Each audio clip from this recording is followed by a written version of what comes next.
আমার এই ছোট্ট ছোট্ট টিপসগুলো ফলো করলে আপনাদের ডিম পরোটাও প্রথমবারেই হবে একদম পারফেক্ট, আর স্বাদও হবে দ্বিগুণ। তো চলুন দেরি না করে শুরু করা যাক। ডিম পরোটা করার জন্য আমি প্রথমেই এখানে এক বাটি আটা নিয়ে নিচ্ছি। আপনারা চাইলে আটার বদলে এখানে ময়দাও ব্যবহার করতে পারেন। আর দিয়ে দেব দুটো ডিম। তো প্রথম টিপসটা হচ্ছে যে ডিমের পরিমাণটা সবসময় একটু বেশি রাখবেন, তাহলে দেখবেন আটা বা ময়দার কাঁচা গন্ধটা আর আসবে না। আর দিয়ে দিলাম গ্রেট করা গাজর, ক্যাপসিকাম, লঙ্কা কুচি, ধনেপাতা কুচি, আর দিচ্ছি পেঁয়াজ কুচি।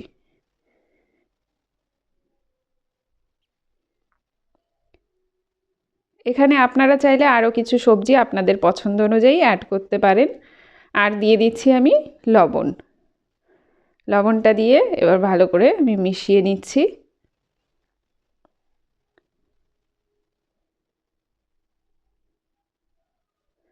এবার অল্প অল্প জল দিয়ে আমি একটা ঘন ব্যাটার এখানে তৈরি করে নেব।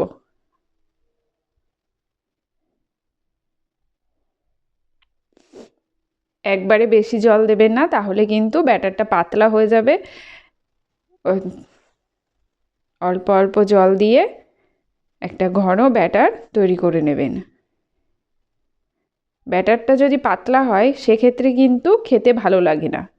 আমি সামান্য একটু হলুদ গুঁড়ো দিয়ে দিলাম কালারের জন্য, এতে সুন্দর একটা কালার আসবে।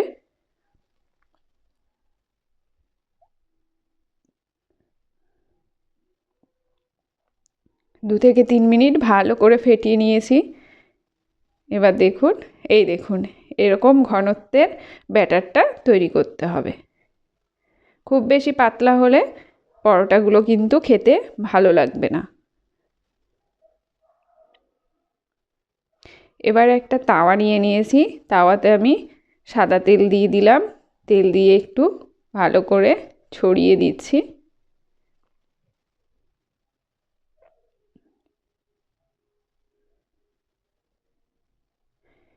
এবার আমি যে ব্যাটারটা রেডি করে রেখেছিলাম সেই ব্যাটারটা এখানে দিয়ে দিচ্ছি।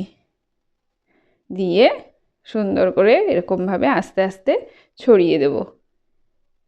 এই সময় গ্যাসের আঁচ কিন্তু একদম লোতে রাখবেন, না হলে কিন্তু নিচ থেকে এটা রং ধরে যাবে, কিন্তু ভাজা হবে না। ভালো করে ছড়িয়ে দিয়ে এটাকে মিডিয়াম আঁচে এটাকে ভেজে নিতে হবে। এটাকে যদি আপনারা হাই ফ্লেমে ভাজেন তাহলে কি হবে, তাড়াতাড়ি লাল হয়ে যাবে, কিন্তু এটা ভেতর থেকে খুব বেশি ভালো হয়ে ভাজা হবে না, যার ফলে কিন্তু কাঁচা কাঁচা গন্ধ আসবে আর খেতেও অতটা ভালো লাগবে না। তো এই টিপসগুলো অবশ্যই ফলো রাখবেন, দেখবেন ডিম পরোটা কিন্তু খুব সুস্বাদু হবে খেতে।